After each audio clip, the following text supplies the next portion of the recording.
Pozdravljeni.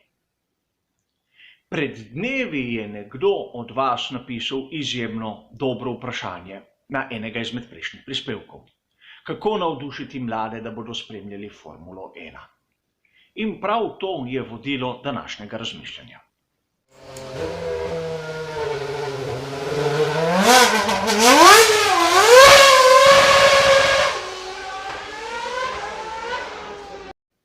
Namreč zjutraj sem imel v planu čisto neko drugačno tematiko, a ko sem prebiral dnevne novice v tujih in domačih virih, me je spreletel srh, ko sem videl, kaj se pravzaprav objavlja na raznih portalih, na raznih virih v različnih jezikih. Prišla mi je na misel, kako navdušiti mlade, da bodo spremljali ta šport, če je taka zmeda polna takih nebuloz, kateremu se vsakemu, ki ne spremlja tega športa, lahko zdijo čudne.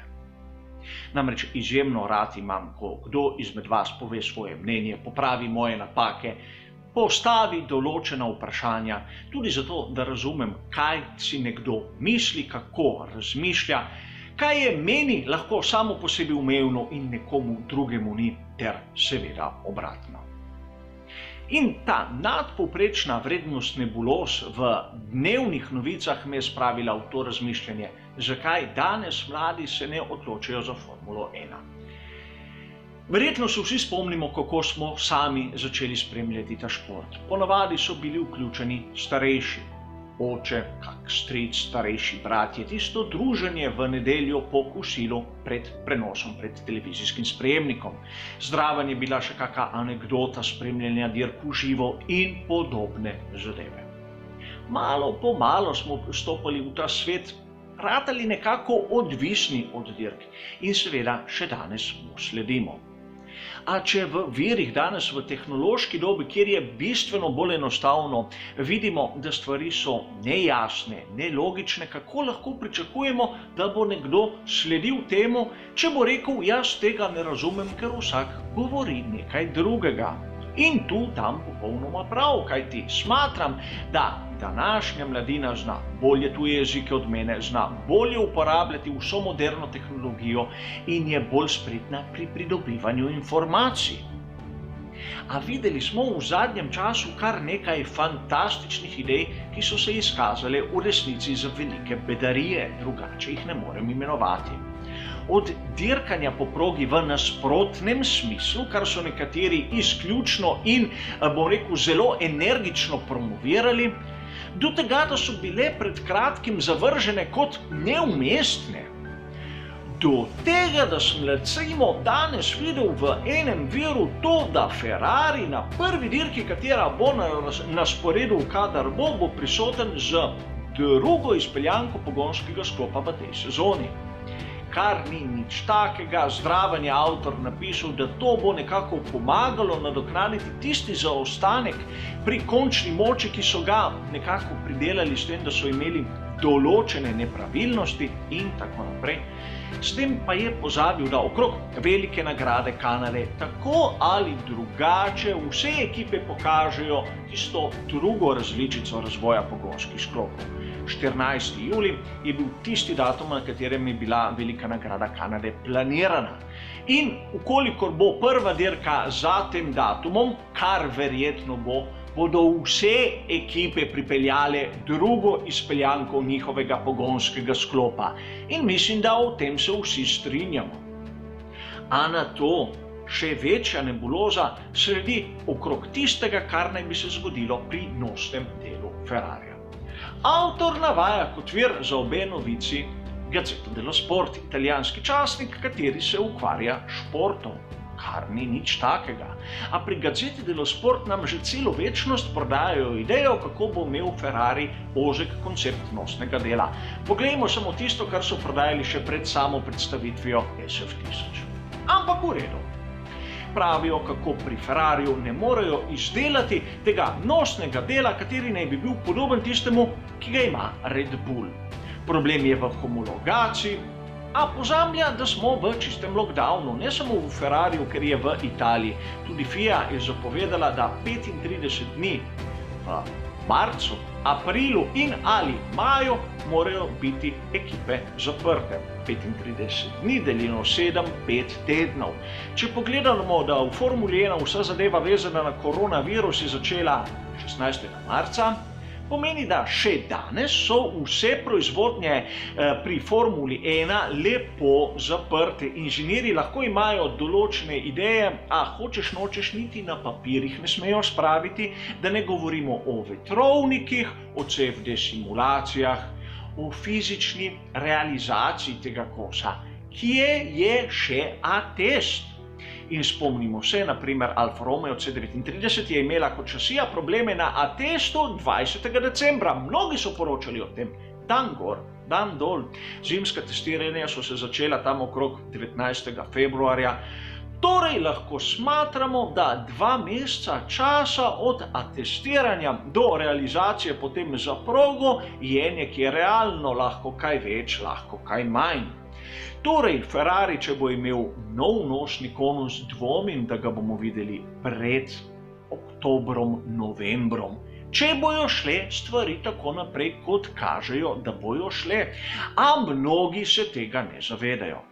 Še bolj zanimivo je pa nekaj drugega, namreč sam imam to izjemno grdo navado, da rad berem vire v originalu. In dobil sem članek v gazeti Delo Sport, kjer lepo nanaša na to novico, da bi pri Ferrariju načrtovali nov nosni del njihovega bolida, kateri pa naj bi bil po njihovem navedku podoben tistemu pri Mercedesu in ne pri Red Bullu. Sedaj se pa odločite, Ferrari bo podoben Red Bullu ali bo podoben Mercedesu. Obema težko. In mladi, kateri gledajo več virov, bodo seveda zmedeni in seveda opustili ta šport, kjer se ne ve, kaj se pravzaprav dogaja. Podobna zadeva vezana na naziv svetovnega prvenstva Formule 1. Mnogokrat ste zapazili lahko v raznih virih novico, da pogoj za izvedbo svetovnega prvenstva je po športnem pravilniku, da je izvedenih 8 dirk, zraven tega morajo biti najmanj na 3 kontinentih. Ok, vse v redu in prav, nekdo v tujini je dodal to opazko in mnogi so jo prevedli. Problem je, da v športnem kodeksu FIA je res ta pogoj pri dodeljevanju naziva svetovno zdravem prvenstvo. A treba je prebrati člen v celoti, kjer piše, da v koledarju dirk za sezono morajo biti predvidene dirke najmanj na 3 kontinentih. Koledar za sezono 2020 v Formuli 1 je bil sprejet 19. avgusta 2019. So bile na tistem koledarju dirke najmanj na 3 kontinentih? Ja, seveda so bile in letos, če jih naredijo samo na enem, so druge odpovedali. To ne spremeni koledarja in svetovno prvenstvo bo, tudi če bodo vse dirke v Evropi.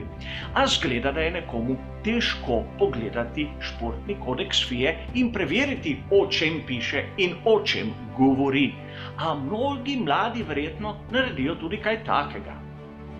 In seveda, pri mnogih novicah ste mogoče opazili, da je nekdo se spomnil, da leta 1948 so na določen datum izvedli prvo dirko povojne Formule 1. To se pravi po drugi svetovni vojni.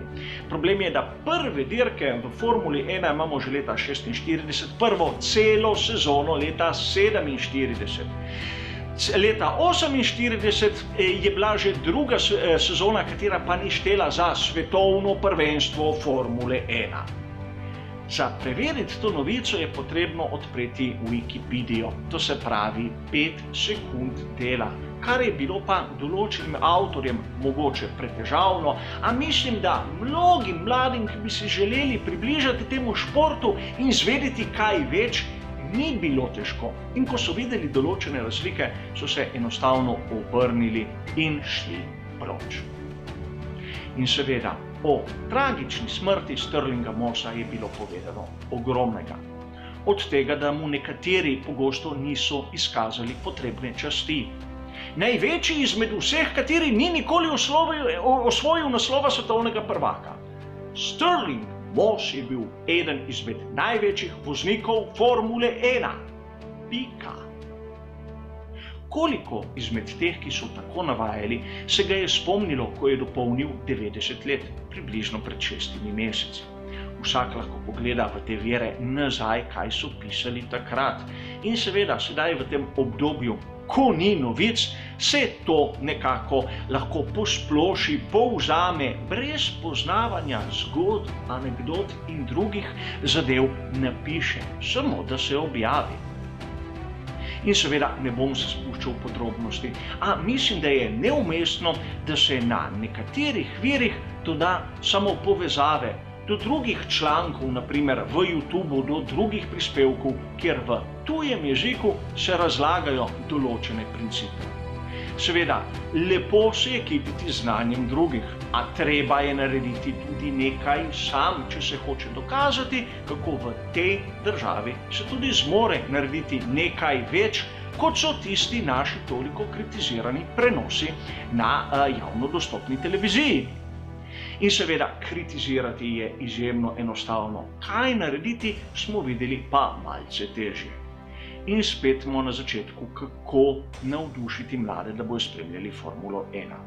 Tako, da se jim stvari razloži na način, da bojo razumeli tudi njihovi bratje, očetje, strici in da bojo skupaj začeli gledati prenose in razumeli, kaj se dogaja in tako začeli spremljati malo globlje ta šport, kateri je v krizi, ampak kateri si zasluži našo pozornost.